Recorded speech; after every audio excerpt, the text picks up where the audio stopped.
तुला आमचं बघवत नाही का म्हणून देवावर खापर फोडतो. भगवंत म्हणले मी तुमच्या सुखातही नाही दुःखातही नाही, मी तुमच्या पापातही नाही पुण्यातही नाही, पण प्रारब्ध भोग भोगल्याशिवाय तुम्हाला जाताही येणार नाही. घटा घटाचे रूप गणे प्रत्येकाचे दैव वेगळे. एखाद्या घटामध्ये गाईचं पवित्र लोणी पडतं, दुसऱ्या घटामध्ये अग्निसंस्कारासाठी लागणारा अग्नी पडतो. प्रत्येकाचं आयुष्य नशीब वेगळं आहे, पण सगळ्यांना इथून जायचंय. भगवंत म्हणाले माझ्याशी एकरूप राहा, माझ्याशी अनुसंधान ठेवा. मी काय करेन? यदि वातादि दोषेण मद भक्तां मां हि विस्मरेत अहम स्मरामि तं भक्तं ददामि च पराम गतिम. मी त्याला परम गतीला पोहोचवतो. म्हणाले माझ्याशी एकरूप राहा, माझ्याशी अनुसंधान ठेवून राहा. पण आमची नेमकी अडचणीत आहे की आमचं अनुसंधान प्रपंचात आहे, आमचं अनुसंधान परमेश्वराकडे नाहीये, परमार्थाकडे नाही. मी बऱ्याचदा एक वाक्य उच्चार करते, अर्थाचा परमार्थ आम्हाला लवकर कळतो. ऐकताय ना सगळे? अर्थाचा परमार्थ लवकर कळतो, परमार्थाचा अर्थ कळायला वेळ लागतो आम्हाला, आहे की नाही? अखंड हा जीव धावतोय धावतोय धावतोय, पण समाधान नावाचं आयुष्यातलं सगळ्यात मोठं श्रीमंतीचं स्थान मनुष्याला न मिळाल्या कारणाने रोज दुःख आहे. रोजचे चेहरे बघण्यासारखे आहेत. अहो कपड्यांना इस्त्री असते इथपर्यंत ठीक आहे, माणसं चेहऱ्याला पण इस्त्री करून फिरायला लागली. कुणाच्या घेण्यात नाही, देण्यात नाही, नाहीच आमचा जगाशी काही संबंध. माझ्या ज्ञानोबरायांना विचारा, हे तो समस्त हि श्री वासुदेवो. कुणाला म्हटलं भक्त? ऐसा प्रतीती रसाचा वोतला भावो आणि भक्ता माझी रावो ज्ञानिया तोची. हे समस्त हि श्री वासुदेवो. वासुदेवम सर्वमिती. सगळीकडे भगवंत आहे, तुझ्या माझ्या हृदयात प्रत्येकाच्यात भगवंत आहे. अशी एकत्वाची दृष्टी निर्माण व्हावी याकरता देवाशी जोडलं जाणं खूप महत्वाचं आहे, खूप महत्वाचं.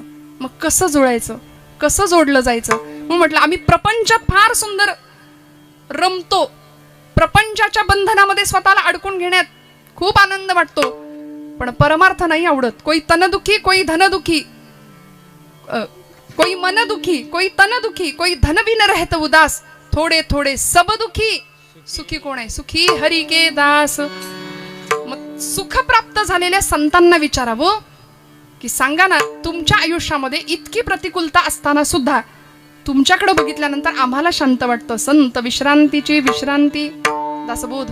संत तृप्तीची निजतृप्ती, ना तरी भक्तीची फलश्रुती. ते संत विश्रांतीला सुद्धा ज्यांच्या जवळ जावं आणि विश्रांती घ्यावी असं वाटावं ते संत आहेत. म्हणून जनाबाई आई साहेब पांडुरंगाशी इतक्या सुंदर पद्धतीने जोडल्या गेल्या, इतका हक्क निर्माण झाला. आणि तो हक्क असा होता, त्या हक्काने भांडण सुद्धा करायची इच्छा झाली तरी सुद्धा चालत होतं. आता तुम्ही आम्ही देवाशी भांडू शकतो का?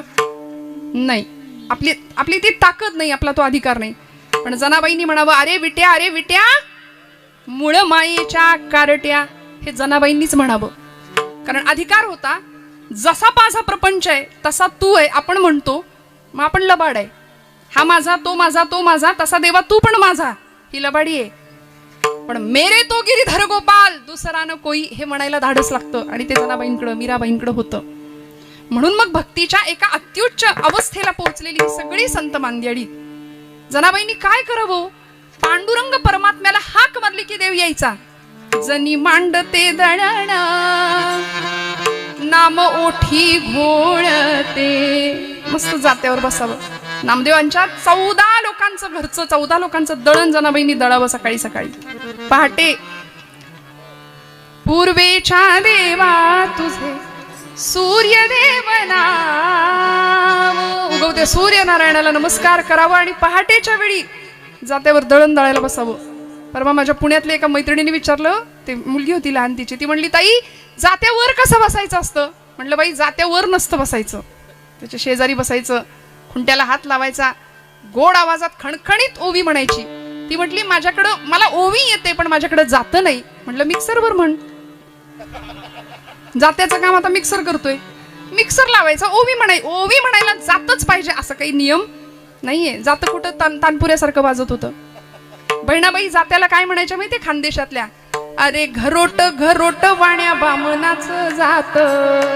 त्या म्हणायच्या ज्याच्यातून येतं पीठ त्याला जातं म्हणू नये म्हणायच्या. अहो पीठ येतं ना मग जातं कसं. आणि जनाबाई म्हटलं की जातं. जनाबाईंनी किती गोड पांडुरंगाला आळवावं.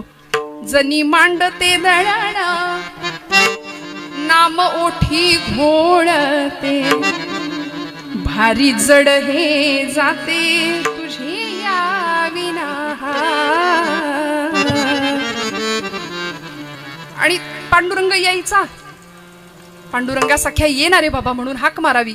आमचा प्रपंच आमच्या हातात काम असतं पण काम करता करता इथं केल्याची किंमत नाही खाल्ल्याची किंमत नाही. एकदा गिळा हे आमचं असतं बरं का. बरोबर ना. तुम्ही म्हणाल ताई महिला असून महिलांचीच टिंगल करता चेष्टा करता असं नाहीये. पण बऱ्याचदा आमच्या महिला वर्गावर एक ठपका असतो. 4 बायका एकत्र जमल्या की सगळ्या तळवड्याचं वर्तमानपत्र तिथं जमतं तिथं मिळतं. याचं काय झालं त्याचं काय झालं नाही का. ती तशीच तुला म्हणून सांगते कुणाला सांगू नको असं म्हणून सगळ्या गावभर सांगतो. मग आम्ही चर्चा बदलूया आमच्या. आज माऊलींच्या किती ओव्या वाचल्या. आज तुकोबारांचे किती अभंग केले. आज हरिपाठ झाला का ग तुझा असं म्हणू शकतो आपण. जनाबाईंचा काय अधिकार होता. पांडुरंग परमात्म्याने यावं. जने आलो हाक तुझी येता कानी झोपा उडाली गाबाई कागदणतेस एकली माझी आविना. सख्या आलास का रे. दोघांनी दळण दळावं. जात पांडुरंगा आलास ना हात तुझा लागला रे जात झालं हलक हलक दारी आलं अमृत पीक तुझी आदिठीन. भगवंत म्हणतात जने अगं माझ्याकडे येणारे सगळे व्यापारी आहेत. मी सुद्धा तसा एकटाच आहे ग. मलाही भूक लागली. कुठली भूक हो देवाला भूक कुठली लागली. थोर प्रेमाचा भुकेला हाची दुष्काळ तयाला. जने मीही होतो एकला करमेना मुळी मला आरसा मला गे दिधला तुझी आदिठीन. आणि दोघांचं दळण सुरू व्हायचं. किती आनंद. हृदयातच देवाला ठेवलं. हृदय बंदी खाना केला आत विठ्ठल कोंडीला. का कारण अत्यंत सुंदर अशा वात्सल्याच्या नात्यानी भगवंताशी जनाबाई बांधल्या गेल्या. आणि ते बांधणं तुम्हाला मला कळावं याकरता दृष्टांताचा आधार घेऊन तुम्हाला मला हा विषय समजून दिला. पहिल्या चरणापासून पोचवायला अनेक वर्षांची तपश्चर्या आहे. मी वर्षांची नाही म्हणेन अनेक जन्माची म्हणेन. कारण देवाचं नाम मुखात यायला सहस्त्र जन्माची पुण्याही लागते. पूर्वजन्माचं काहीतरी संचित घेऊन आपण सगळे इथं येतो. आणि कलाकाराच्या माध्यमातून बाहेर आलेली कुठलीही कला ही इतकी स्वस्त सहज नसते बरं का. कितीतरी वर्ष त्याला प्रचंड मोठ्या मेहनतीने तपश्चर्येने तयार करावी लागते. त्यामुळे जेव्हा टाळ्या वाजवा असं मी म्हटलं की खणखणीत वाजवा भाऊ. वाजवावी टाळी. दाद द्यावी मनापासून. आणि दुसऱ्याचं कौतुक करायला अंतःकरण मोठं लागतं. आहे की नाही तळवाडे ग्रामस्थांचं. मग खणखणीत टाळी वाजवा. माझा महिला वर्ग बऱ्याचदा आम्ही संकोच करतो खूप. बरोबर आहे ना. तुकोबरायांचा अभंग आहे संकोचो निकाय झाला असे लहान करी आपोषण ब्रह्मांडाचे. म्हणून जनाबाई आई साहेबांचा अभंग का घ्यावा असं वाटलं हो. काय अधिकार होता. त्यामुळे संकोच नाही. परमार्थात तर अजिबातच नाही. अजिबात नाही. पक्षी जाय दिगंतरा बाळकासी आणि चारा घार हिंडते आकाशी झाप घाली पिलापाशी. पक्षाचा दृष्टांत दिला. आकाशात संचार करणारा मुक्त संचार करणारा पक्षी. घारीचा दृष्टांत दिला. एका वानराचा दृष्टांत दिला आणि आईचा दृष्टांत दिला. 4 दृष्टांत दिले तुकोबरायांनी जनाबाई महाराजांनी की आपला हा विषय आपल्याला समजावून सांगायला. का बरं दृष्टांत दिलं. दृष्टांताच्या माध्यमातून सिद्धांत पक्का होतो. हे शास्त्र. अलीकडे आमचं असं झालंय आमचं सिद्धांताशी काही घेणं देणं नाही. आम्हाला दृष्टांत पाहिजेत. 2 तास भरपूर मनोरंजन झालं. भरपूर विनोद कथा मिळाल्या की आम्ही. पण कीर्तनामध्ये सिद्धांत महत्वाचा. दृष्टांताचं त्याला प्रयोजन आहे. फक्त सिद्धांत पक्का व्हावा याकरता दृष्टांत आहे. आणि या अभंगामध्ये जनाबाईंनी दृष्टांताची रेलचेल केली. 4 दृष्टांत पाठोपाठ दिले. पक्षी जाय दिगंतरा. एखादी पक्षिणी असते आपल्या पिलांना चारा भरवते. दुरून कुठून तरी धान्याचा कण आणते आणि त्या पिल्लाच्या चोचीत भरवते. ज्ञानोबर आहे. निसर्गातला हा चमत्कार आपल्या लेखणीत ज्ञानेश्वरीत आम्हाला सांगतात, मग तीही जे जे करावे ते मजची पडले आघवे,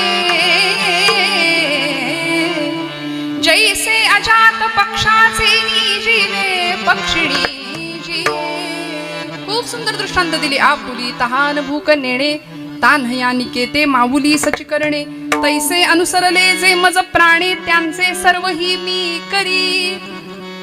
लणे याची या बालका किरीटी, गवसणी करुनी स्नेहाची दिठी, आणि खेळता पाठोपाठी माऊली धावे.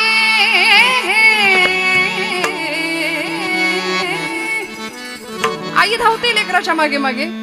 पक्षिणी पिलाला घास भरवण्याकरता जीव तडफडवते, कारण ते पिल्लू असतं, नुकतंच पंख फुटलेत, त्याला अजून पंख फुटायचे, डोळे उघडायचे, नुकतंच जन्माला आले. मग काय सुंदर सांगितलं, पक्षी जाय दिगंतरा, आकाशात संचार करतो. ती पक्षिणी पण आपल्या पिलाकडे तिचं लक्ष असतं आणि ती पिलासाठी चारा घेऊन येते, दाणा घेऊन येते. मला सांगा ना, निसर्गातला हा चमत्कार ज्यावेळी माऊली आम्हाला सांगतात, जनाबाई आईसाहेब आम्हाला सांगतात, त्यावेळी किती सुंदर दृष्टी असेल त्यांची. ती चिमणी किंवा ती एखादी सुगरण किंवा ती एखादी पक्षिणी आपल्या पिलाला दाणा भरवताना ती असं म्हणते का, की तू माझ्या म्हातारपणची काठी आहे बरं का, हे सगळं आम्ही तुझ्यासाठी करतोय. आम्ही 10 वेळा म्हणतो ना आपली कर्तव्य करत असताना, आणि आम्ही कितीही केलं तरी पोरं केलं म्हणतात का? म्हणतात का सांगा? नाही. 25व्या वर्षी 16व्या वर्षी तुम्हाला उलटा प्रश्न असतो, काय केलं माझ्यासाठी? तुकोबरायांना विचारावं ना. महाराज म्हणाले, अरे आम्ही आमच्या 8 पिढ्यांची वाडवडिलांची परंपरा आणि पिढी किंवा तो आशीर्वाद घेऊन इथे जन्माला आलो.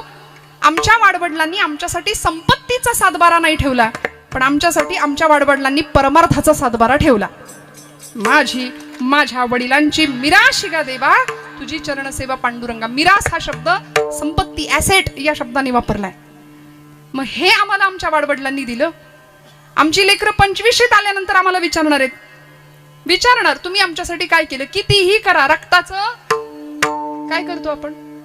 हाडाची काढ करतो, आणि जीवाचं सगळं तुम्हाला माहितीये माझं, नाही का? एवढं सगळं केलं तरी केलं कुणी म्हणतं का? नाही म्हणत. तोटचं लेकरू सुद्धा म्हणत नाही म्हणत. आस्था कमी झाली, संवेदना कमी झाल्या. अहो, माणसातला माणूस दिसायला वेळ लागेल, दगडातला देव आम्हाला दिसेना. माणसातला माणूस, माणसातला देव कधी दिसायचा आम्हाला? नात्यातलं प्रेम, आर्द्रता, स्नेह, संवेदना, नात्याची कदर कधी आम्हाला कळायची? म्हणून संत वाङ्मयाकडे जायचं. शुद्ध प्रेमच आम्हाला निर्माण होणार आहे, शुद्ध प्रेमच आम्हाला तिथून प्राप्त होणार आहे. ती पक्षिणी त्या पिलाला दाणा भरवते. तिला माहिती असतं की हे कार्ट उद्या उडून जाणार आहे, नाही का? स्वतःचा आकाश निर्माण करणार आहे. पण त्यांनी स्वतःचा आकाश निर्माण केल्यानंतर त्या आईच्या डोळ्यात जे साठतं आनंदाचं आभाळ असतं, आणि माऊली त्याला साक्षात्कारच म्हणतात. निसर्गातला चमत्कार आम्हाला बहिणाबाईंनी सांगितला.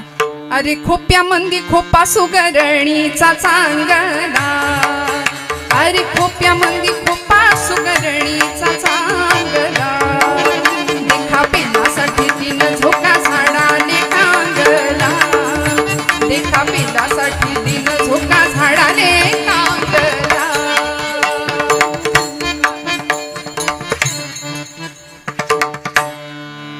खोपा इनला इनला, खोपा इनला इनला, जसा झुलला बंगला. काय बरं, खानदेशातले कवयित्री बहिणाबाई, अत्यंत सुंदर काव्य. काय करते ती सुगरण?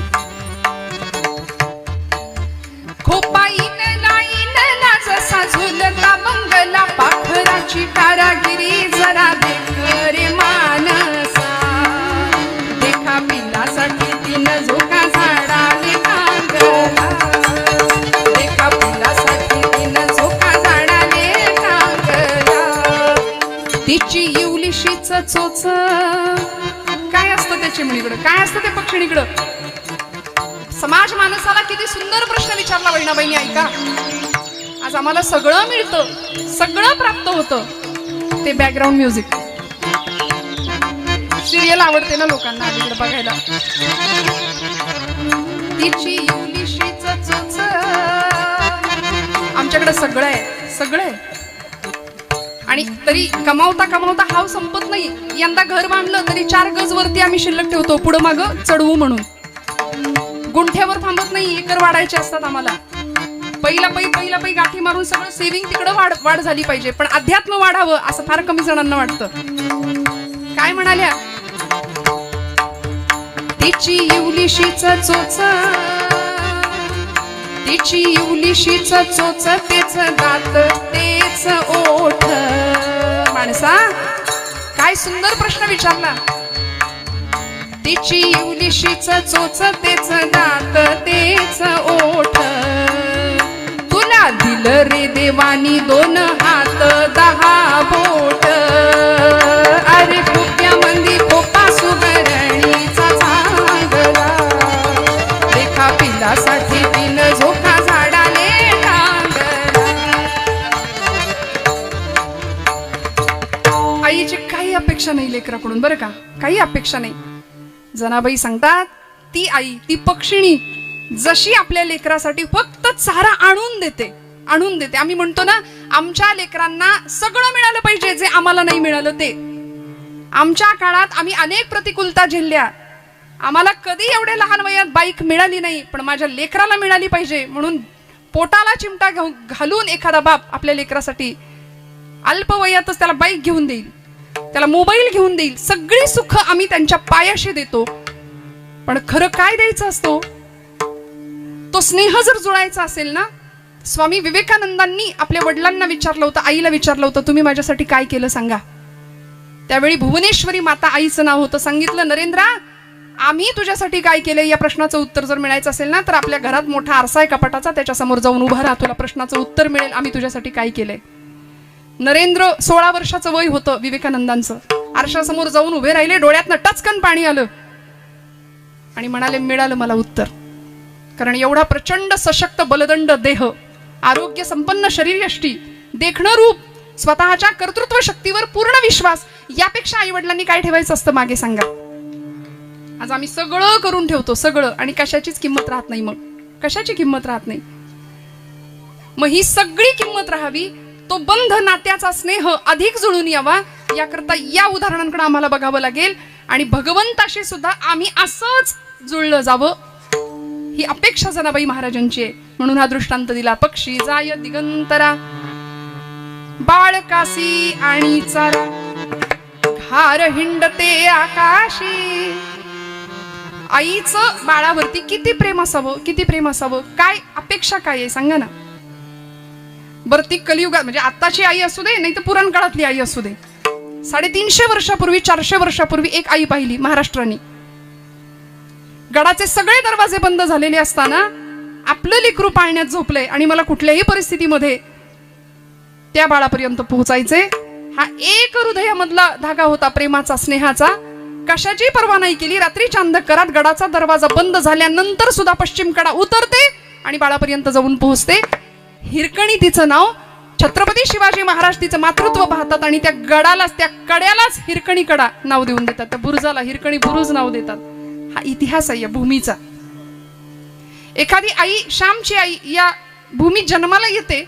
आता श्यामच्या आईचं पुस्तक आणि त्या पुस्तकाचं मुखपृष्ठ सुद्धा बघायला मिळत नाही. म्हणून मी माझ्या भावंडांना नेहमी सांगते, वाचा काहीतरी जरा. परवा एक जण म्हणाला, ताई वाचतो आम्ही व्हॉट्सअपवरचे मेसेज. ते पण एक विद्यापीठ आहे सध्या, व्हॉट्सअप नावाचं. पण पुस्तक हातात घेणं आणि ते वाचणं, त्यामध्ये साने गुरुजींचं पुस्तक आहे श्यामची आई. काय सांगते होती साने गुरुजी म्हणतात, आंघोळ करून मोरीतनं, स्नानगृहातनं ज्यावेळी बाहेर यायचो त्यावेळी आईला सांगितलं, आई माझ्या पायाला माती लागेल, तुझा पदर पसर, मी त्याच्यावर पाय देतो आणि मग घरात जातो. आईनं बाळाचं तेवढं ऐकावं आणि आईनं सांगावं, लेकरा पायाला घाण लागू नये म्हणून जपतोस ना, तशी आयुष्यभर मनाला घाण लागू नये म्हणून जप माझ्या राजा. खूप मोठं मुलाच्या बाबतीमध्ये दिव्य स्वप्न बघणाऱ्या माता या देशामध्ये, या भूमीमध्ये होऊन गेल्यात. परमेश्वराशी सानिध्य करायचं असेल तर आम्हाला भगवंताशी कुठल्या नात्याने जोडलं गेलं पाहिजे. भक्ताचं आणि भगवंताचं नातं अतूट असलं पाहिजे. आणि ते कशा पद्धतीचं, मग भगवंत किती सांभाळ करतो आपला. लळे याची या बालका किरटी. आई आपल्या लेकराकडं असं अतिशय सुंदर पद्धतीने लक्ष ठेवते. 1.5-2 वर्षाचं बाळ असतं बघा, चालत असतं, नुसतं चालत असतं. अजून त्याचे पाय जमिनीवर स्थिर होत नाही, ते धडपडतं, ठेचकाळतं, त्याला खरचटतं, त्याला लागतं. मग त्याला लागू नये म्हणून एखादी लेकरूवाळी बघा आई काय करते, डोळ्यात तेल घालून त्याच्याकडे लक्ष ठेवते. कशाचं भान नसतं तिला. ती आई जशी त्या बाळाचा सांभाळ करते तसं भगवद्गीतेमध्ये भगवंत म्हणतात, ज्ञानेश्वरीत माझी ज्ञानोबाराई माऊली सांगते, मी माझ्या बाळाचा सांभाळ करतो. म्हणजे हे देवानी दिलेलं आश्वासन आहे. का आई आणि लेकराचंच नातं, का आई आणि मुलाचंच उदाहरण प्रत्येक वेळी द्यावंसं वाटलं. लेकुराचे हित वाहे माऊलीचे चित्त, ऐसी कळवळ्याची जाती करीला भाविण प्रीती. कुठल्याही पद्धतीचा वैयक्तिक स्वार्थ न ठेवता माता जीव ओवाळून टाकते आपल्या लेकरावरती, जीव ओवाळून. म्हणून तिचे ऋण कधी फेडता येत नाही, हे सगळं आपल्याला माहिती आहे. मी नव्याने सांगते, अशातला भाग नाहीये. पण या जगामध्ये जर प्रगती कोणी केली असेल, जगामध्ये नाव जर कुणी कमावलं असेल ना, तर ते आई वेड्या महापुरुषांनी. ज्यांनी आईवर प्रेम केलं ती माणसं मोठी झाली. ज्यांनी मातेची महती समजून घेतली ती माणसं मोठी झाली या जगाच्या पाठीवरती, बरं का. त्यामुळं मग आकाशात हिंडणाऱ्या घारीचा दृष्टांत देतात अभंगाच्या दुसऱ्या चरणामध्ये. घार हिंडते आकाशी चित्त तिचे पिलापाशी. घार हिंडते आकाशी झाप घाली पिलापाशी. झाप शब्द वापरला जनाबाईंनी. बघा ना किती एकेका शब्दाचं प्रयोजन, एक एक दृष्टांत, एक एक उदाहरण काय अर्थाने वापरलं असेल. संत वाङ्मय इतकं सहज नाही, सोपं नाहीये. पण संत वाङ्मयाचा स्पर्श जर आयुष्याला झाला ना, तर आपल्या आयुष्यासारखं सुंदर आयुष्य नाही. मी बऱ्याचदा असं सांगते की आज आपण खूप फ्रस्ट्रेशनमध्ये आहे ना, सगळे टेन्शनमध्ये आहे ना, आहे का? बघा बरं एकमेकांच्या चेहऱ्याकडं. सगळे त्रासलेले, सगळे त्रासलेले. प्रत्येकाला असं वाटतं माझंच बिघडलंय सगळं, सगळं जग सुखी आहे, पण मी सोडून सगळं जग सुखी आहे. समर्थांना प्रश्न विचारावा लागला, जगी सर्व सुखी असा कोण आहे, विचारी मना तुझी शोधून पाहे. विचारा म्हणाले, कोण सुखी आहे? कोणीच नाही. प्रत्येक जण एकमेकाला विचारतो, बरं आहे का, बरं आहे का, बरं आहे का. पुढचं माणूस उत्तर देतं, बरंच म्हणायचं, चाललंय आपलं ढकलत. विचारणाऱ्याला फार बरं वाटतं, म्हणजे आपलंच बिघडलंय असं नाही. सगळ्यांचं बिघडलेलं आहे, सगळे सध्या दुःखी आहेत, त्रस्त आहेत, संत्रस्त आहेत. आणि मग वर्कशॉप, आजची नवीन पिढी, ऑनलाईन माध्यम. मी परवाही म्हणाले की प्रत्येकाच्या हातात मोबाईल आहे, स्क्रोलिंग चालू आहे दिवस रात्र. परवा कुठेतरी ऐकलं, म्हणले आमच्या तरुण मंडळींचा मोबाईल सकाळी चार्जिंगला लागतो. विठ्ठल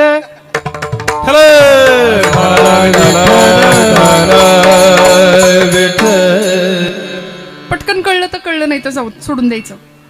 काही माणसं लाखात एक असतात, काहींकडे लाखो असतात. काही माणसं काहींकडे लाखो असतात, काहींकडं लाखो असतात, कारण काही माणसं लाखात एक असतात. लाखात एक आपल्याला व्हायचंय बरं का. आपल्याकडे लाखो असो वा नसो, पण आपल्याला लाखात एक होता आलं पाहिजे. देवाचं आवडतं होता आलं पाहिजे. आणि देवाची कृपा छत्रछाया जर आपल्यावर असेल ना, तर जगात कुणीच आपलं काही वाकडं करू शकत नाही. मी हात जोडून सांगते, अंतःकरण शुद्ध नीतियुक्त आचरण जर असेल ना, तर माझ्यावर विश्वास ठेवा, परमेश्वर काटा सुद्धा टोचून न देण्याची जबाबदारी घेतो. निर्वाणी गोविंद असे मागे पुढे, निर्वाणी गोविंद असे मागे पुढे, निर्वाणी गोविंद असे मागे पुढे, गोविंद असे मागे पुढे. काहीच साकडे पडू नये, काहीच साकडे पडू नये, काहीच साकडे पडू नये. हे देव राखिते या मारी नको, देव राखिते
वृत्ती घेतली परमेश्वराने. बघा ना, ही सगळी दृष्टांत म्हणजे फक्त ऍक्शन नाही, ती खरं तर भगवंताच्या ज्या वृत्तीने आपण भगवंताशी जोडले गेलो पाहिजे त्या वृत्तीचं दर्शन आहे. ह्या नुसत्या कृती नाहीयेत. घारीचं उदाहरण, एखाद्या पक्षिणीचं उदाहरण, एखाद्या माकडिणीचं उदाहरण दिलंय, आईचं उदाहरण दिलंय. ही फक्त उदाहरणं नाहीत, ह्या वृत्ती आहेत. वृत्ती, या वृत्तीने आपण भगवंताशी बांधलं गेलं पाहिजे. ही कृती नाहीये फक्त. आणि देव आम्हाला आश्वासन देतोय, एखादी आई जसं लेकराला सांभाळते तसं मी तुम्हाला सांभाळणार आहे. मग हे देवाचं आश्वासन आहे. आता इथं शंका नको. आणि संशय जो घेतो, संशयात्मा विनश्यती, संशयी माणूस स्वतःही सुखी होत नाही आणि जगालाही सुख लागू देत नाही. म्हणून आपण सगळ्यावर विश्वास ठेवतो, पण संतांवर विश्वास आपला कमी आहे. सगळ्या जगावर विश्वास आहे आमचा, प्रपंचावर फार विश्वास आहे, पण देवावर आणि संतांवर विश्वास कमी आहे. बाबा महाराज सातारकर म्हणायचे, देवाला माना किंवा मानू नका, त्यांनी तुम्हाला मानले एवढं तरी माना. त्यांनी आपल्याला मानलंय की नाही? आपण त्याला विसरलो तरी चालेल, पण तो आपलं विस्मरण होऊ देत नाही याचं तरी स्मरण ठेवा. आणि आपण जर त्याला विसरलो ना तर आपल्या घरासमोर गर्दी जमते. मग उचला म्हणतात लोक, संपला यांचा कार्यक्रम. मग राम नाम सत्य, बाकी काही सत्य नाही. सगळ्यात सत्य खरं तेच राहतं. किती काळजी घेतो तुलसीदासांना विचारा. आपल्याला असं वाटतं आपल्या त्याचं आपल्याकडं लक्षच नाही. म्हणून देवाकडे तोंड करून आपण जे मागतो आणि देवाकडे पाठ केल्यानंतर आपण जे वागतो त्याच्यावर बऱ्याच गोष्टी डिपेंड असतात बरं का. तुलसीदासांना विचारा, ते म्हणाले, चीटी के पाव मी घुंगरू बजे वो भी नाद श्री रघुनाथ सुने. इतकी त्याची सत्ता आहे, इतकं त्याचं लक्ष आहे तुमच्या माझ्यावरती, इतकं त्याचं लक्ष आहे. कुठपर्यंत सांभाळतो? होठ कंठ चले नाही. आयुष्यात अशी अवस्था येते, उठलेलं बसवत नाही, बसलेलं उठवत नाही, मुखाने नाम नीट घेता येत नाही, काहीच नाही, शरीर गतक प्राण झालेलं व्हायच्या अवस्थेत जिव्हा रटे नारा, होठ कंठ चले नहीं, जिव्हा रटे नारा, राम हमारा जप करे हम बैठे आराम, हम बैठे आराम. तेव्हा नुसतं बसलो तरी चालेल, पण राम आमचा जप करेल, भगवंत आम्हाला सांभाळेल. कसा? घार हिंडते आकाशी, चित्त तिचे झाप घाली पिलापाशी. झाप शब्द वापरला. या झाप शब्दामध्ये आवरण, आच्छादन, संरक्षण. पडता जड भारी दासी आठवावा हरी, मग तो येऊन दिशीण आड घाली सुदर्शन. इतकं सांभाळतो, इतकं सांभाळतो. सगळ्या भक्तांचा सांभाळ योग्य पद्धतीने देवानी केलाय. सांभाळ करताना तुका म्हणे, त्याचा देव सर्व भार चालवी कामार होऊन या गडी झाला. राजसूय यज्ञामध्ये पांडवांच्या घरच्या उष्ट पत्रवळे सुद्धा उचलल्या. द्रौपदीच्या थाळीतलं भाजीचं उष्ट पान जेवून तृप्तीचा ढेकर दिला त्यांनी. आणि त्या द्रौपदीचं एक चिंधीचं ऋण भगवंतांनी लक्षात ठेवावं. आणि भर दरबारामध्ये दुःशासनाने वस्त्र धरलं होतं, केसांना धरून फरफटत ओढत आणली होती, दयेची याचना करत होती. कुणीच काही नाही करू शकलं. रथी महारथी होते तिथं, पांडव होते, एकापेक्षा एक परम प्रतापी वीर होते. सांगत होती ओरडून, मी कौरव कुलाची मर्यादा आहे, मी कौरवांची स्नुषा आहे. नाही कुणी ऐकलं, हात सोडले आणि भगवंताचा धावा केला. आला नव्हतो, आला. पूर्णपणे संरक्षण करण्याची जर जबाबदारी तो घेतो, फक्त त्याच्याशी नात्याने जोडलं गेलं पाहिजे.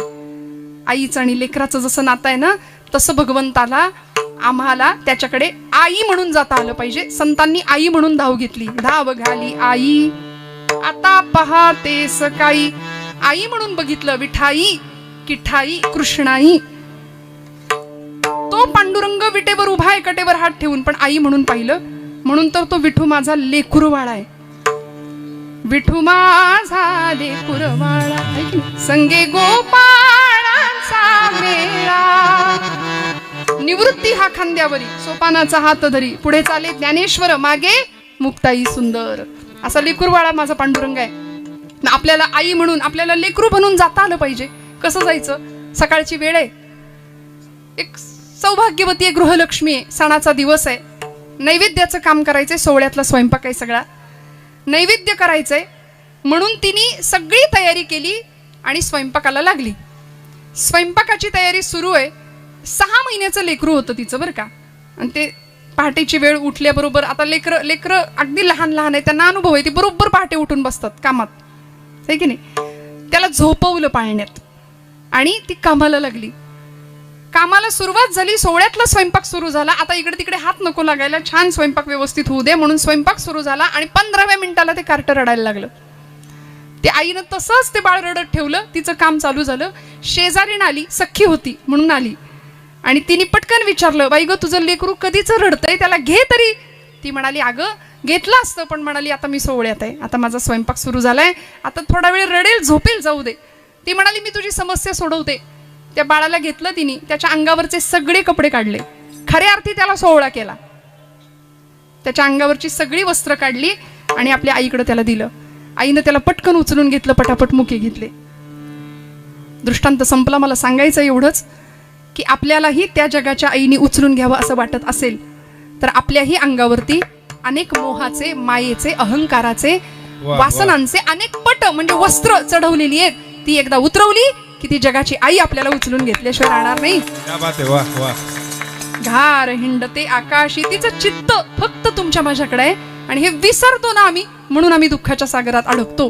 म्हणून पुनरपि जननम पुनरपि मरणम पुनरपि जननी जठरे शयनम इह संसारे खलु दुस्तारे कृपया पारे पाहि मुरारे. किती सांभाळते, किती सांभाळते. एखादी आई आपल्या लेकराला जसं सांभाळते तशी ती विठाई माऊली आपल्याला सांभाळते. आपल्याला राका कुंभार नावाचे संत माहिती आहेत. भगवंतावर अनन्य भक्ती करावी. राका, बंका आणि वंका असं ते कुटुंब होतं बरं का. बायकोचं नाव बंका, मुलीचं नाव वंका. मांजर पाळली होती राकांनी, आणि ती मांजर, आता ज्यांच्या घरी मांजरी असतील त्यांना अनुभव असेल, छान प्रपंच चालू आहे, उदरनिर्वाह चालू आहे. आता कुंभार म्हटलं की कुंभाराच्या घरचा व्यवसाय काय? तुम्ही जागे आहेत ना सगळे? काय? मडकी बनवायची, विकायची, आणि मातीची भांडी. बरं, कुंभाराच्या घरी एक भट्टी असते. त्या भट्टीला आपल्याकडे एक शब्द आहे, आवा. आवा चालली पंढरपूरला, त्यातली आवा नाही. भट्टीला आवा म्हटलं जातं ना. मडकी भाजली जातात आणि असा तो आवा. आता एखाद दिवशी तो पेट घ्यायचा, म्हणजे भट्टी पेटवली जायची. सगळी मडकी भाजून, म्हणजे सगळी मडकी तयार करून ठेवली. त्यांनी एक मांजर पाळली होती आणि एक दिवस ती मांजर व्यायली. 5 पिल्लं झाली तिला. आणि ती मांजर आपल्या 5ही पिल्लांचा मुक्काम सतत बदलायची. सगळ्यांना माहिती आहे. मांजर दातात धरते आपल्या बाळाला, विठ्ठल विठ्ठल विठ्ठल विठ्ठल.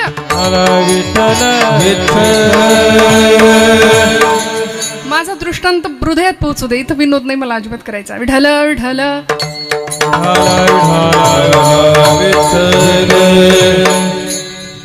मांजर काय करते? पिलाला कुठं धरते? दातात धरते ना, तोंडात धरते. न्यायशास्त्रामध्ये मार्जार न्याय आहे आणि मरकट न्याय आहे. मांजर आपल्या पिलाला धरते आणि माकडाच्या बाबतीमध्ये पिलू माकडाला धरतं, आईला धरत असतं. आईने त्याला धरलेलं नसतं, पण आईची झेप केवढी मोठी असू दे पण ती जबाबदारी घेते, त्याला पडू नाही देणार. माता पिता काय सांभाळतात आपल्या लेकरांना, बघा ना किती सांभाळावं. म्हणून का दृष्टांत दिला हा मार्जार न्याय, मरकट न्याय? का बरं सांगितलं असेल? वानर हिंडे झाडावरी, जनाबाई सांगतात. पण पिल्लू बांधून उदरी, कायम ते पिल्लू तिच्या उदराशी बांधलेलं असतं. पंच माहितीये ना, फिरते ना रील सगळीकडे. जपान मधलं एका प्राणी संग्रहालयातलं माकड आहे, ते सगळीकडे ती रील आता सध्या फिरतीये. काय दिला संदेश त्या रीलने आम्हाला? काय दिला हो? माणूस अखंड प्रेमाच्या शोधात आहे. आईची जागा कोणी भरून काढू शकत नाही. ती आई, त्या आईनं त्याला धुडकारलं म्हणून ते बाळ सगळीकडे आपली आई शोधतंय. माकडांनी, बाकीच्या माकडांनी त्याला नाही जवळ केलं, पण ते पिल्लू, त्याला पंच नाव दिलं आणि ते सगळीकडे फिरतं. तिथल्या त्या कर्मचाऱ्यांनी त्याला एक सॉफ्ट टॉय आणून दिलं आणि त्या खेळण्याबरोबर ते माकड इतकं बांधलं गेलं भावनिक दृष्ट्या की सगळ्या क्रिया करताना ते त्या खेळण्याला घेऊन फिरतंय. आज प्रेमाची नाती नसतील, प्रेम नसेल ना, तर जगात कशालाच अर्थ नाही मंडळी. आपल्याकडे सगळं असेल, पैसा असेल, श्रीमंती असेल, सत्ता असेल, पण प्रेमाची माणसं नसतील ना आजूबाजूला, तर तुमच्या असण्याला आणि तुमच्या संपत्तीला कुणीही विचारणार नाही, कुणीही नाही. आपल्याला खडसावणारं, आपल्या पाठीवर हात टाकणारं कौतुकाची, प्रेमानी मायेनी कुरवाळणारं, आपलं कौतुक करणारं, प्रसंगी जाब विचारणारं कोणीतरी आपल्याला पाहिजे. प्रेमाची माणसं जपणं फार गरजेचं आहे, फार. आणि आम्ही काय करतो माहितीये का, या बुद्धीमध्ये, या मेंदूमध्ये, इतका कचरा भरून ठेवलाय सध्या, याची आडवीन त्याची जिरवीन, तुला बघून घेईन, एवढंच आहे सगळं प्रचंड. बरं याच्यासाठी दिली का हो बुद्धी? ज्ञानोबरायांना विचारा ना, बुद्धी कुठं नेते आम्हाला? बुद्धीचे वैभव अन्य नाही तुझे, एका केशवराजे सकळ सिद्धी, एका केशवराजे सकळ सिद्धी, एका केशवराजे सकळ सिद्धी. बुद्धीचे वैभव अन्य नाही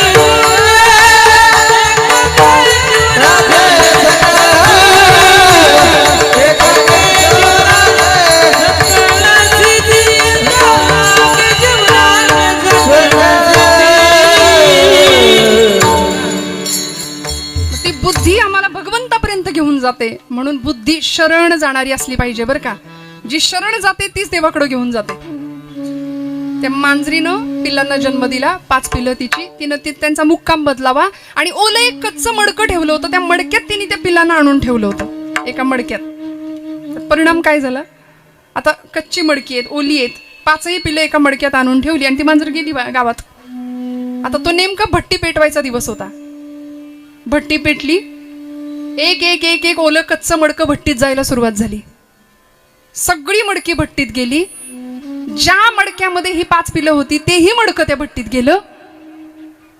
आणि भट्टीतनं जसा धूर बाहेर यायला लागला तसं गावात फिरणाऱ्या मांजरीला कळलं, माझी बाळ मडक्यात आहेत आणि ते मडकं भट्टीत आहे. वात्सल्य, मातृत्व निसर्गात सगळीकडे आहे, सगळीकडे आहे. पहा, फक्त शोधून बघायची गरज आहे. मांजर धावत आली आणि राकांच्या पायाला अशी चाटायला लागली. त्या आगीच्या दिशेने झेप घ्यायला लागली. मांजर बाजूला केलं त्यांनी, म्हणले अगं खुळी का तू, आगीत कुठे जाती, उड्या मारती. तिने परत आपल्या मालकाच्या पायाला चाटावं आणि राकांनी ओळखलं, आईची भाषा ओळखली. हात जोडले पांडुरंगाला, म्हणले पांडुरंगा, या मुखाने कधी कुणाची निंदा नाही केली, मनात कधी कुणाबद्दल पापी विचार नाही येऊ दिला. ही माझी भट्टी आज पेटली, आता 3 दिवस ही भट्टी विझणार नाही. तुझी अनन्य भावे सेवा केली, मी तुझं लेकरू आहे, तू माझी माय आहे पांडुरंगा. आता 3 दिवस ही भट्टी पेटत राहील. यातल्या एका मडक्यामध्ये या माईची लेकरं आहेत. तुझी खरंच जर सत्ता असेल सगळ्या विश्वावर, तर माझा तुझ्यावर नितांत विश्वास आहे. 3 दिवसानंतर या माई लेकरांची भेट तू घडवून द्यायची. 3 दिवसानंतर ही भट्टीतली लेकरं, ही पिलं जिवंत बाहेर आली पाहिजेत. म्हणून ठाण मांडलं आणि सांगितलं, तू तुझा शब्द राख, तुझा शब्द आहे, अनन्याश्चिंतयन्तो माम ये जनः पर्युपासते तेषां नित्याभियुक्तानां योगक्षेमं वहाम्यहम्. तू भक्ताचा क्षेम योग सगळं वाहतोस ना, तू तुझं ब्रीद सांभाळ. भगवंतांना शब्द दिला, एका भक्ताचा शब्द असतो, संतांचा शब्द होता. म्हणाले, देवा तू तुझं ब्रीद सांभाळ, मी तुला वचन देतो, जर या भट्टीत गेलेली मडक्यातली लेकरं जर जिवंत बाहेर आली ना, तर घरदार सोडीन, घरादारावर तुळशीपत्र ठेवीन आणि तुझी भक्ती करायला पंढरपुरात येऊन राहीन कायमचा. 3 दिवस तिथंच बसले, उपोषण केलं, निष्ठा आणि नाम सुरू केलं. विठ्ठल विठ्ठल विठ्ठल विठ्ठल, अखंड नामस्मरण. 3ऱ्या दिवशी भट्टी विझली. भट्टीतली सगळी मडकी बाहेर निघायला लागली. राकांची मुलगी होती, पत्नी होती शेजारी. सगळी मडकी जशी बाहेर निघाली आणि ज्या मडक्यात आपली पिल्लं आहे, त्या मांजरीला जास्त माहिती होतं, ती त्या मडक्याच्या दिशेने धाव घ्यायला लागली. ते मडकं जसं बाहेर आलं, राकांनी हात घातला आणि 1 2 3 4 5 तुरु तुरु तुरु तुरु तुरु तुरु तुरु पिल्लं धावायला लागली. राकांच्या डोळ्यात पाणी आलं. देवा तू तुझा शब्द सांभाळलास, आता मी माझा शब्द सांभाळणार. क्षणोक्षणा सांभाळी तू साक्षी होतो आपुला, साक्षी होतो आपुला, साक्षी होतो आपुला. सांभाळी तो साक्षी होतो आपुला, साक्षी होतो आपुला, साक्षी होतो आपुला. क्षणोक्षणा सांभाळी तो साक्षी होतो आपुला, साक्षी होतो आपुला, साक्षी होतो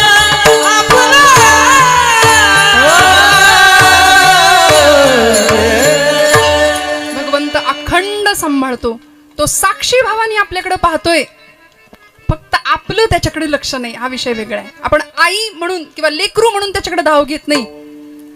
माझ्या तुकोबरायांनी सांगितलं, जसा पाण्याशिवाय मासा तळमळतो तसा मी तुझ्याशिवाय तळमळतोय.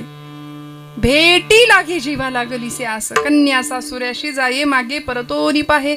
इतकी आर्तता भगवंताविषयी असली पाहिजे, तर भगवंत आईच्या नात्याने आमचा सांभाळ करतो. माता गुंतली कामाशी, चित्त तिचे बाळापाशी, वानर हिंडे झाडावरी, पिलू बांधोनी उदरी. अशा दृष्टांतांनी जर जनाबाईंनी भक्ताचं आणि देवाचं सख्यत्व किंवा ते नातं एका विशिष्ट उंचीवर कसं नेता येईल हे आम्हाला वारंवार सांगितलं. मंडळी, या भूमीला एक राजा मिळाला ना, शककर्ता राजा. किती सुंदर मातृभक्ती होती माझ्या राजांची. जिजाऊ मातोश्रींनी गर्भातल्या बाळाला सांगावं, बाळा जळण्याच्या तयारीने जन्माला ये, कारण आजूबाजूला सगळीकडे अंधकार आहे अन्यायाचा. एका ज्योतीने ठरवलं जळायचं तर मोठ्यात मोठ्या अंधाराचा नायनाट करता येतो. गर्भात अशा मोठी आवडल्या जात होत्या. काय संस्कार होते आईनं लेकरावर केलेले. आता आम्हाला इतका आनंद असतो, आमच्या लेकराचा काही त्रास नाही. उठ म्हणलं की उठतो, बस म्हणलं की बसतो. अगदी वडिलांच्या वळणावर गेलाय. नाही कळलं, जाऊ दे. सकाळी एकदा त्याला जागेवर बसवलं तर दुसऱ्या दिवशी जरी बघितलं तरी ते कार्ट तिथंच सापडेल. उसको हिंदी में गोबर गणेश कहते, जहा बिठाओ वही बैठे. पोरगा असं पराक्रमी पाहिजे ना घरात जन्माला येणार. पुत्र बाबा आईसा गुंडा, ज्याचा तिन्ही लोकी झेंडा. मग आईचं कौतुक, आजींचं कौतुक का करायचं? अशी सुपुत्र संतती जन्माला घातली, उत्तम संस्कार पेरले त्या कुटुंबामध्ये, त्या मुलांमध्ये, की आता ही मुलं देशाच्या, धर्माच्या, देवाच्या कामासाठी येत आहेत. दादांचं सांगितलं ना मला, की प्रत्येकासाठी तयार आहे. एखादा रुग्ण असू दे, एखादा गरजू असू दे. बघा ना, दुसऱ्याच्या चेहऱ्यावरचं आनंद बघण्याचं समाधान कुठल्याच संपत्तीत मोजता येत नाही, कुठल्याच पैशात मोजता येत नाही. फार आपल्याकडे असावं लागतं असंही काही नाही, फक्त देण्याची वृत्ती असावी. परोपकाराय पुण्यम पापाय परपीडनाम. यासारखा धर्मच नाही दुसरा. काय धर्म धर्म धर्म, अवघड काही नाही धर्म. इतका सुंदर सोप्पा धर्म व्यासांनी सांगितला. अष्टादश पुराणेषु व्यासेस्य वचनद्वयम परोपकाराय पुण्याय पापाय परपीडनाम. इतरांवर उपकार करणं हे पुण्य आहे आणि दुसऱ्याला त्रास देणं हे पाप आहे. बस इतकं सोपं पाप पुण्याची संकल्पना सांगितली आणि मग देव जोडला जाईल, देव सोबत येईल. छत्रपती शिवाजी महाराजांनी आपल्या आईच्या राजकारणाचा दीर्घ अनुभव घेतला आणि या महाराष्ट्राला एक शककर्ता राजा प्राप्त झाला. स्वराज्य स्थापन झालं. 32 मण सोन्याचं सिंहासन रायगडाच्या मातीत उभं राहिलं होतं. ही श्रीमंती आणि हे ऐश्वर या भूमीने पाहिलं. राज्याभिषेकाचा दिवस राजांचा. आई काय असते हो, की ज्या जिजामातोश्रींनी छत्रपती अफजल खानाच्या मोहिमेवर चालले होते. 28 वर्षाचं वय होतं राजांचं आणि अफजल खानाच्या मोहिमेवर राजे निघालेत. आऊसाहेबांचं दर्शन घेतलं. मासाहेब मुजरा करतो, आशीर्वाद द्या म्हणून. आऊसाहेबांनी एक पत्र ठेवलं राजांच्या समोर. म्हणले, राजा याच्यावर सही कर आणि मग मोहिमेला जा. शिवबांनी विचारलं, आईसाहेब कसलं पत्र आहे? म्हणाले, तुझं मृत्यूपत्र आहे. ही आई होती, ती आई होती. आताची आई का बरं फरक का आम्हाला बघावं लागेल मागे जाऊन? आताची आई म्हणते, बाळा लागेल तुला काय, पडशील, खेळायला जाऊ नको, सायकल शिकू नको. मग काय करू तरी काय आई? पोहायला जाऊ नको, बुडशील. मग करू तरी काय? टीव्ही बघ, हा घे मोबाईल, मी माझं काम करते, तू तुझं काम कर. आयुष्य चाललं नुसतं दुसऱ्यांची स्टेटस बघण्यात. परवाही म्हटलं की खरं सांगा, दिवसातला किती वेळ लोकांची स्टेटस बघण्यात जातो की नाही? आमच्या स्टेटसचं काय नाही का? आम्ही आत बघायलाच तयार नाही. आम्ही सगळे बाहेर बघतोय सध्या.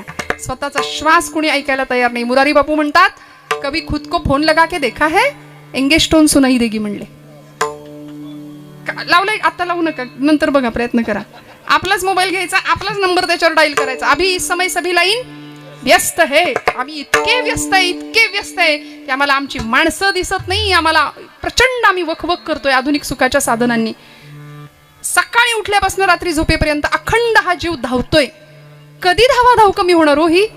जेव्हा भगवंताशी आम्ही आईच्या नात्याने जोडले जाऊ, लेकरू म्हणून धाव घेऊ, तेव्हा अहंता संपेल, ममता संपेल.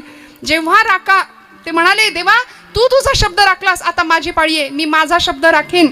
पंढरपुरात गेले. पंढरपुरात गेल्यानंतर लाकडात, म्हणजे लाकडं जंगलातनं आणायची, मोळ्या बांधायच्या आणि ते विकायची, उदरनिर्वाह करायचा, असा व्यवसाय सुरू केला. रस्त्याने चालत असताना मागे मुलगी आहे, तिच्या मागे पत्नी आहे आणि 3 जण चालतायत. चालत असताना मातीत एक सोन्याचं नाणं किंवा काहीतरी तत्सदृश एक वस्तू दिसली. राखांनी आपल्या मागे येणारी आपली बायको आणि मुलगी आहे याचा विचार करून त्या सोन्याच्या वस्तूवर माती झाकली की त्यांना दिसता कामा नये. पण मला विरक्ती आहे, वैराग्य आहे, पण स्त्री सुलभ भाव आहे. सोन्याचा मोह जडू शकतो, माझ्या मुलीला त्याचा मोह निर्माण होऊ शकतो. म्हणून राखांनी त्याच्यावर माती टाकली आणि बाहेर निघून गेले. पुढे चालायला लागले. मुलगी हुशार होती, चाणाक्ष होती, कुळी कन्यापुत्र होती, जे सात्विक. तिने पाहिलं आणि विचारलं बाबा. तिने ती माती बाजूला काढली आणि ते सोनं हातात घेतलं. म्हणली बाबा काय केलं तुम्ही इथं? राखा म्हणले अगं तिथं ते पडलं होतं सोनं, तुला त्याचा मोह निर्माण होऊ नये म्हणून त्याच्यावर माती टाकली. मुलीचं उत्तर ऐका.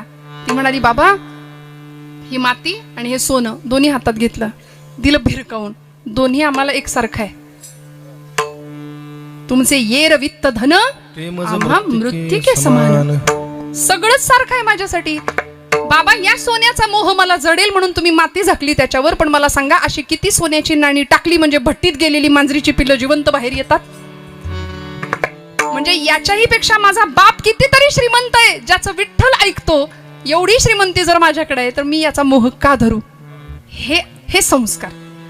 छत्रपती शिवप्रभूंच्याकडून मृत्यूपत्र जी आई करून घेते आणि सांगते हे राज्य तुझं नाही, हे राज्य नसे शिवबाचे, हे राज्य देव धर्माचे, हे राज्य नसे शिवबाचे, हे राज्य देश धर्माचे, हे राज्य नसे शिवबाचे, हे राज्य देव धर्माचे.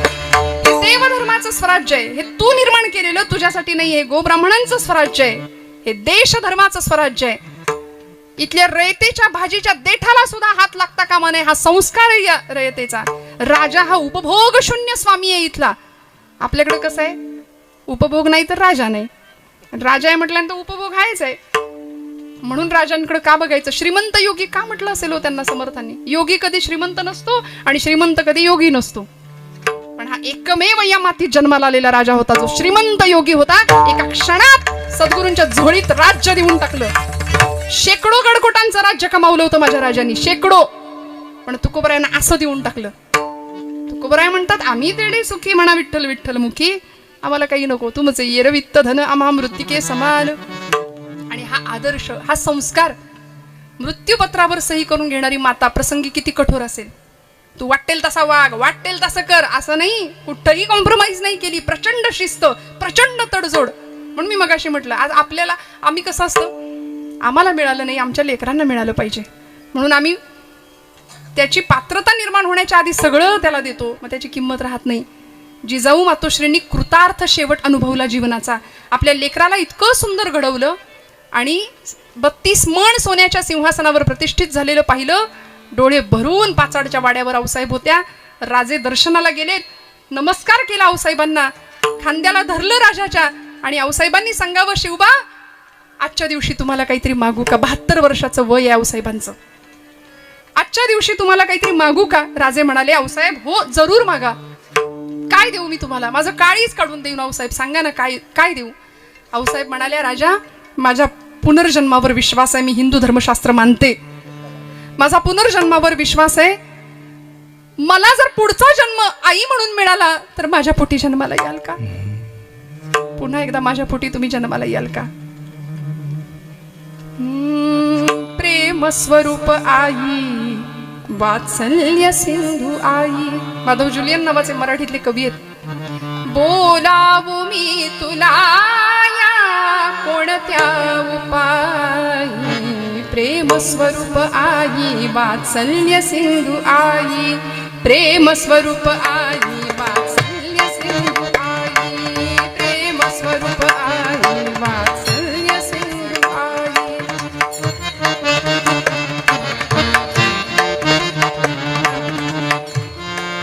वक्षी तुझ्या परी हे केव्हा स्थिरेल डोके, घेईल शांत वाया हृत्स्पंद मंद झोके.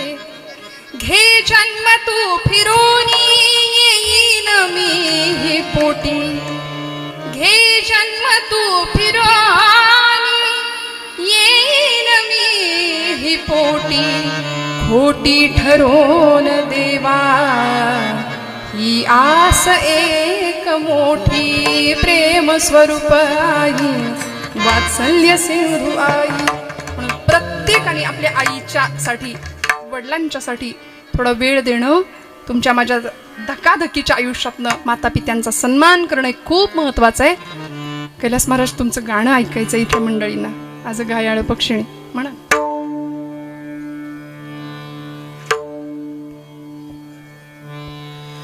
माया मंदिर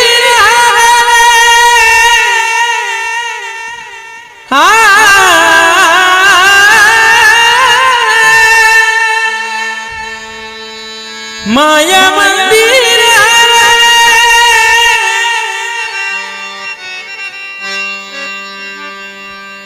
लागे कलश फुटाया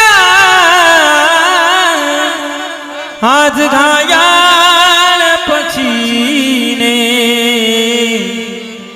जाई पिलाना बेटाया आज घाया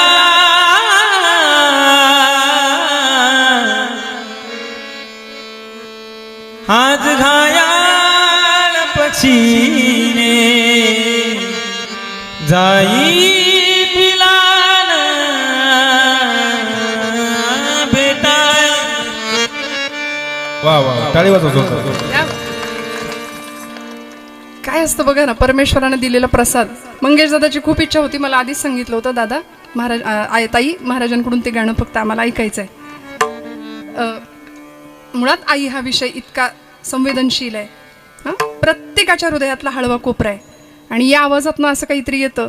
ही परमेश्वराने खूप मोठी कृपा केली आहे महाराज तुमच्यावर, की खूप अल्पावधीमध्ये इतक्या सुंदर पद्धतीनं दुसऱ्याच्या हृदयाला तो आवाज पोहोचतोय. यासाठी कृपा लागते परमेश्वराची. जन्मोजन्मी आम्ही बहुपुण्य केले तेव्हा या विठ्ठले कृपा केली. आणि खरंच या सगळ्या मंडळींनी भगवंतांनी दिलेला हा प्रसाद प्रसादासारखाच सांभाळलाय. हे महत्वाचं आहे ना, तो सांभाळणं गरजेचं आहे. त्यामुळे जनाबाईंचा हा अभंग, हे अनेक दृष्टांत. आजचा दिवस खूप महत्वाचा आहे. भारतीय स्वातंत्र्य यज्ञामध्ये ज्यांनी प्रचंड मोठं बलिदान दिलं आणि ज्यांनी फार देवपूजा नाही केली, देवापुढं तासनतास नाही बसले, पण आपल्या मातृभूमीला म्हणजे देशालाच देव मानलं आणि भारत मातेला आई म्हटलं, त्यांची पुण्यतिथी आज.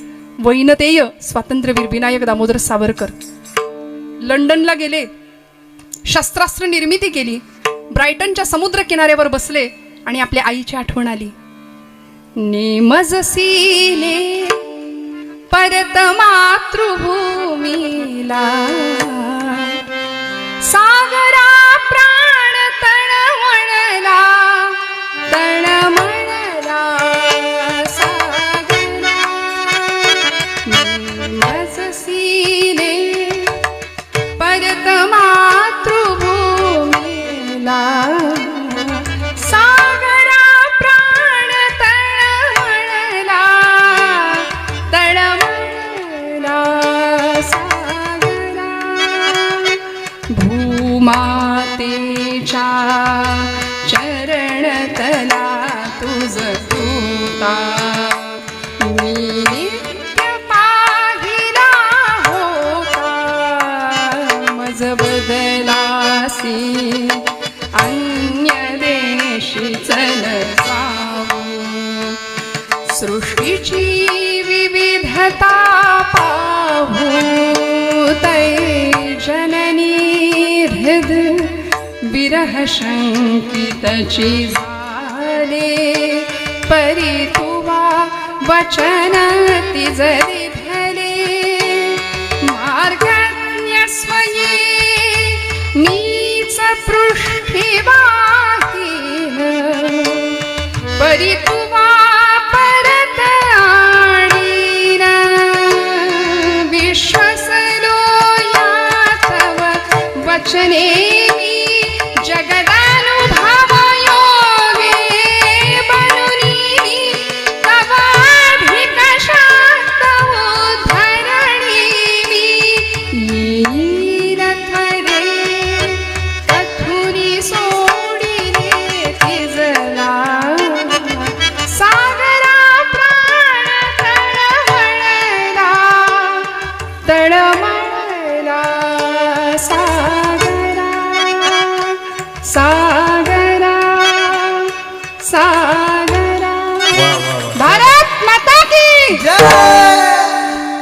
विठोबा रखुमाई विठोबा रखुमाई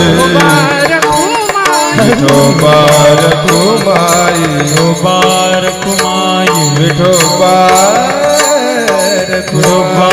रखुमाई विठोबा रखुमाई हे विठोबा विठोबा रखुमाई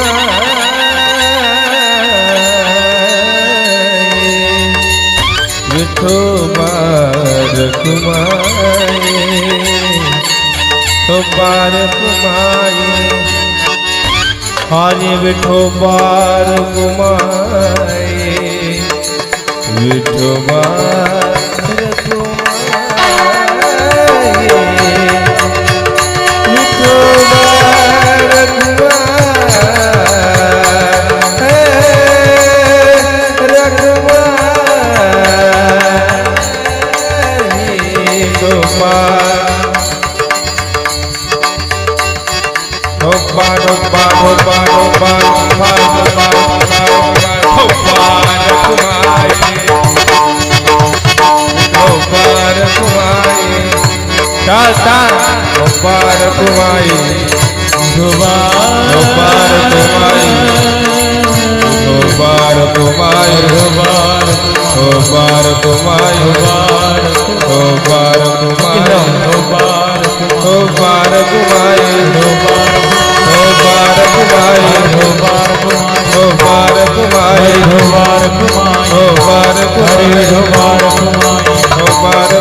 पक्षी जाय दिगंतरा बाळकासी आणि चारा घार हिंडते आकाशी झाप घाली पिलापाशी. कीर्तनाची वेळ संपलेली आहे. दादा म्हणले पोहडा म्हणा. आता मग अजून 1 वाजेल आपल्याला. कशाला मग, नाही का? हा म्हणायचं काही आवश्यकता नाही वाटत आहे मला. ह्या भावामध्ये नको आता असं वाटतं, नाही का? की नाही? गोड जनाबाईंचा अभंग आपण छान चिंतन करण्याचा प्रयत्न केलाय. छान दृष्टांत जनाबाईंनी सांगितल्या पद्धतीने अल्पकुवतीनुसार अल्पमतीनुसार आपल्या समोर मांडण्याचा प्रयत्न केला. जाऊ दे ना सगळंच एका कीर्तनात कशाला. परत विठ्ठल विठ्ठल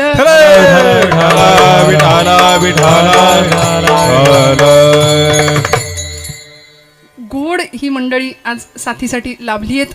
आपण सर्व मंडळी इतक्या आनंदाने इथं कीर्तन सेवेकरता आणि आजींच्या या पुण्यस्मृतीला वंदन करण्याकरता इथं उपस्थित आहात.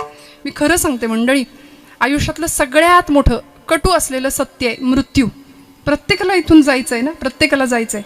पण ज्याच्या माध्यमातून आम्हाला आयुष्य मिळालं त्या भगवंताला आपण विसरतो. आणि खूप मोठा म्हणजे आयुष्यामध्ये नतद्रष्टपणा जर कुठला असेल तर तो हा आहे की आपण इथं येऊन देवाला विसरतो. देवभूमीत राहतो आणि देव मान्य करत नाही. म्हणून सावरकरांचं का मी आता गाणं म्हटलं, त्यांची पुण्यतिथी अर्थात त्यांचं स्मरण म्हणून. आणि एवढंच नाही, भगवद्गीतेचं तत्वज्ञान सावरकरांनी आम्हाला सांगितलं. फार तासनतास देवाचं कधी केलं नसेल, पण ज्यावेळी मध्य समुद्रामध्ये त्यांनी उडी घेतली त्यावेळी लंडनमध्ये शस्त्रास्त्र निर्मिती केली. भारतामध्ये जहाजातनं बसून त्यांना आणलं गेलं. भारतात खटला चालला गेला.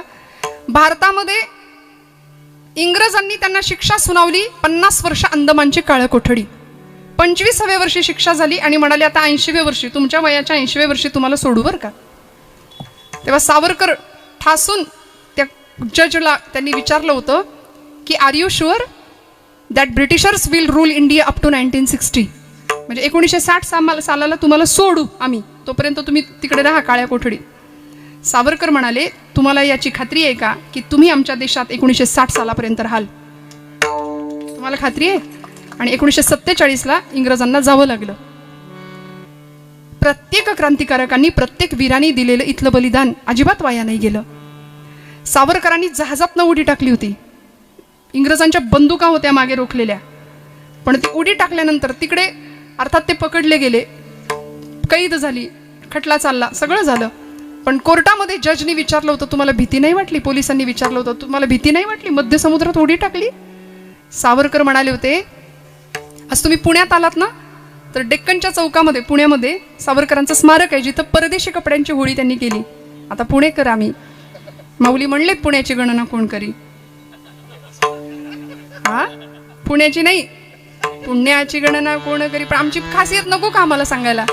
पुणे तिथे काय उणे म्हणतात की नाही, तिथं ती स्मारक आहे सावरकरांचं, त्याच्यावर ओळी लिहिल्यात त्यांच्याच. अनादि मी अनंत मी, अनादि मी अनंत मी, अवस्थ्य मी भला. घर हिंडते आकाशी, घर हिंडते आकाशी,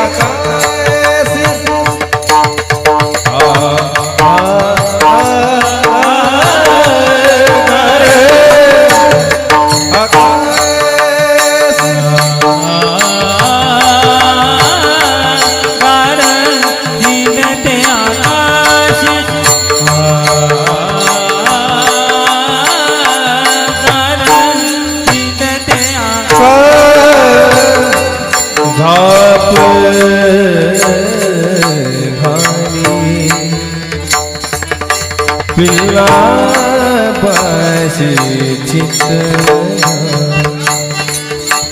झाप